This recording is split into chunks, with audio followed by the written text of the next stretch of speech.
Hello and welcome to my speech on how the COVID-19 pandemic is affecting mental health in the United Kingdom. I will start my speech now. British people are experiencing the COVID-19 pandemic and subsequent lockdown very differently. The main area of concern is the pandemic's impact on mental health and the effect this is having on certain people. Positive mental health is a tool and goes hand in hand with positive physical health. Both back positive social and economic results for both individuals and society. Mental health disorders make up around 25% of the amount of ill people in the UK. Negative mental health is linked to social and economic circumstances such as living in poverty, low quality work, unemployment, and housing. The response to COVID-19 may considerably affect the country's mental health by increased exposure to stressors. Over 2/3 of British adults claim to feel affected in some way, shape, or form by the impact the pandemic is having on their lives. The most prominent issues which affect their well-being are worries about the future, stress, anxiety, and boredom. Young adults and women's mental health have been hit the worst by the pandemic.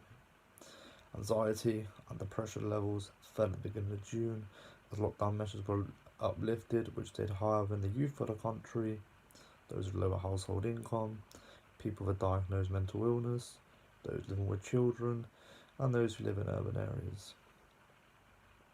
Lockdown has prompted social isolation to many, especially those living alone or those who have been shielded. Groups who have been disproportionately affected by isolation includes working adults who live alone, those with poor health, as well as those living in rented accommodation. Isolation can lead to other problems such as reported issues of domestic abuse, victims finding themselves locked down with perpetrators.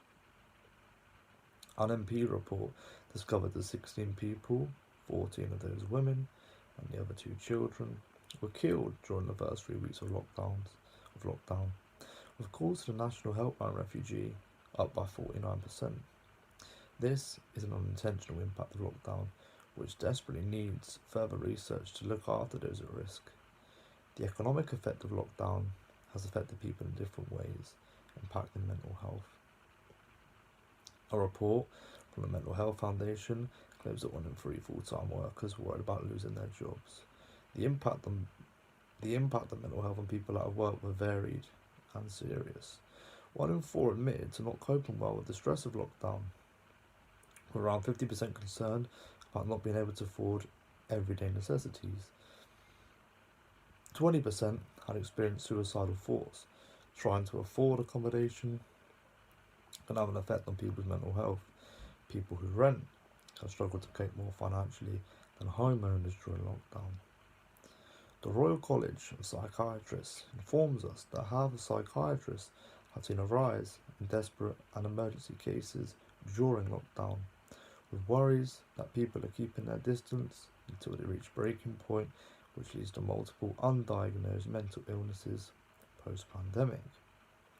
Mental health providers have already reported considerable increases in demand and severity of new referrals, with the charity Mind discovering that 1 in 4 people were unable to access mental health services for 2 weeks in April.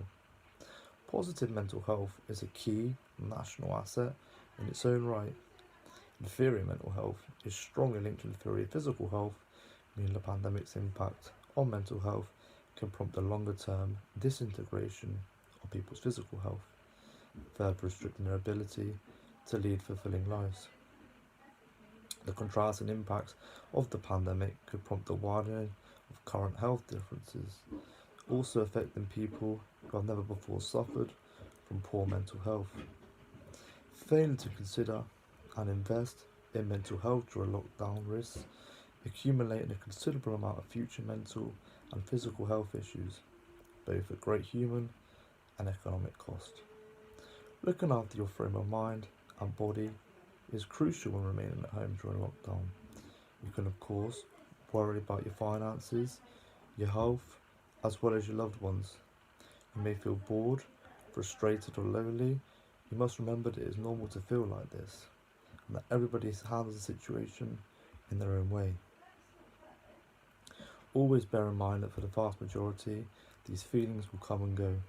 Staying at home all day every day may be a challenge, but you are doing your bit by protecting yourself as well as others by doing so.